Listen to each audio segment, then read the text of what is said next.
આજે ભંડારાનું આયોજન કરવામાં આવ્યું કયા વિસ્તારમાં અને કોના દ્વારા કરવામાં આવ્યું છે? શ્રી જલા સાંઈ સેવા સમિતિ અમારી એક સંસ્થા છે, છેલ્લા 8 મહિના પહેલાં જેની સ્થાપના કરી છે અને દર ગુરુવારે જલારામ બાપાની ખીચડી બુંદી ગાંઠિયાનો પ્રસાદ અમે અહીંયાથી આપતા હોય છે.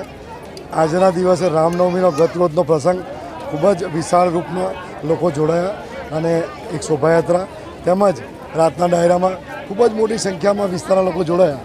ત્યારબાદ આજે ભંડારામાં લગભગ 10,000 લોકો જમી શકે એવી વ્યવસ્થા અમારા સ્વયંસેવકો દ્વારા કરવામાં આવી છે.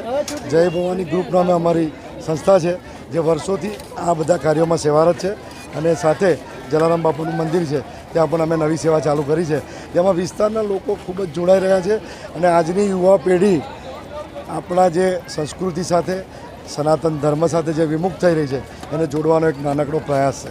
જય જલારામ.